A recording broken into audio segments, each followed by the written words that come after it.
Well, Cali Days is a lot like an 1800s county fair.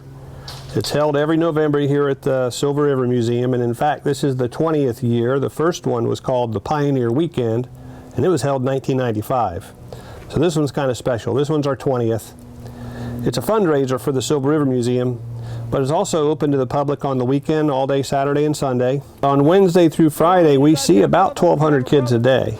And these are primarily Marion County students, but we also see some out-of-county schools and some private schools and homeschool students. Visitors on Saturday and Sunday will see actors and reenactors from the 1800s portraying what life was like back in the pioneer days here in Marion County, specifically 1880s and 1890s, but as far back as the Civil War. And then we have special folks that come in.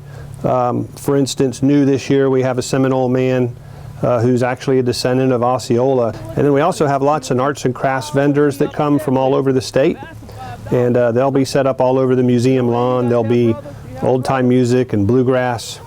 All of the buildings will be opened up. I'm in the Godwin House here, and this is one of the replica pioneer cabins that we have out here at the Silver River Museum in our Pioneer Cracker Village.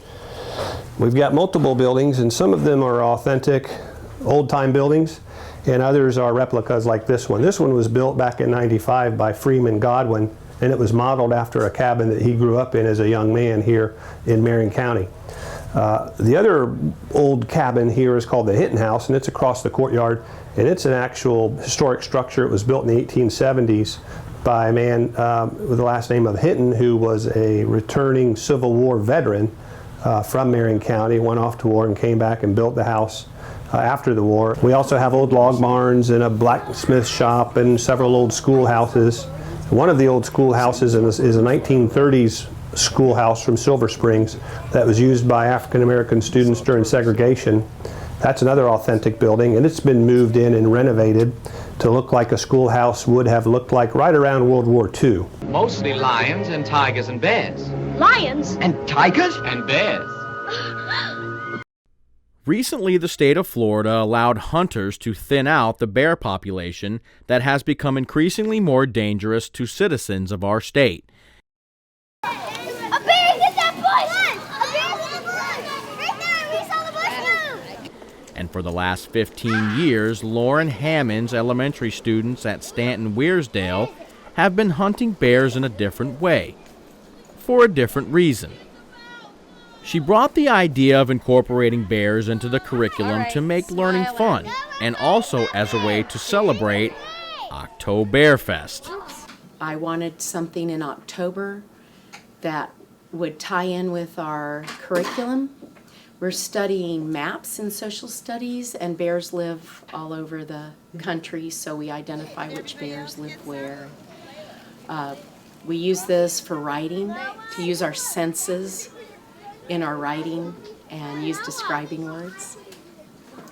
The language, and we do throw in a few math things. On Teddy Bear Picnic Day, we count with the gummy bears, so we just try to make it fun and tie up a lot of what we're working on in the units. As you can see, the children really do enjoy working with the bears, and it helps make learning a little more, well, bearable.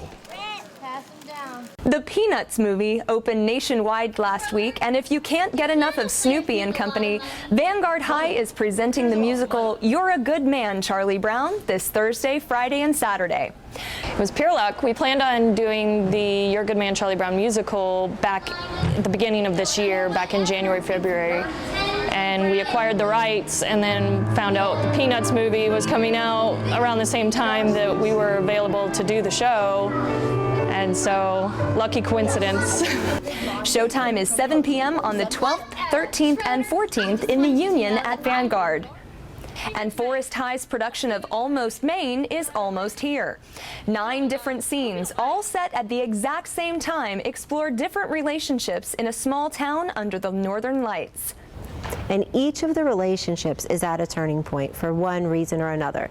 Some people have just met, some people are on the we've been married for years, we've had kids, now what?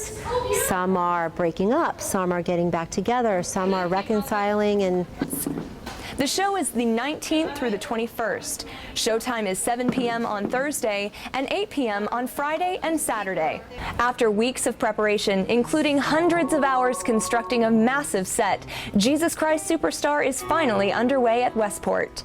Opening night went fantastic. We had a wonderful audience. The kids were pumped up and ready to go, and it couldn't have been better. We find that every time we challenge our students, they meet and exceed our expectations. The show runs through Sunday with performances at 7 p.m. on the 12th, 13th, and 14th, and then a matinee at 2 p.m. on the 15th. If you have one of the printed school calendars, we want to remind you about a change. Originally, Wednesday, November 11th was an early release day, but after the calendars were printed, that early release day was moved back a week to the 18th. November 11th is now a regular full school day. The reason for the change is November 11th is also Veterans Day, and the school district plays a huge part in honoring the men and women who have served our country. At least 15 schools are expected to participate in the ceremony at Veterans Park beginning at 11 a.m., including color guards from all 7 high school JROTC units, as well as Hammett Bowen Elementary, the school named after Marion County's only Medal of Honor recipient. Additionally, Maplewood Elementary has invited all veterans associated with that school to attend one of 2 ceremonies that morning, one at 8:15 and the other at 9:15. With 1 week left in the regular season, playoff matchups are already set, and 3 district schools will host first-round playoff games on November 13th. North Marion hosts Menendez from St. Augustine, Dunellen faces Bradford from Stark, and Vanguard goes up against Sun Lake from Land O'Lakes. All games kick off at 7:30.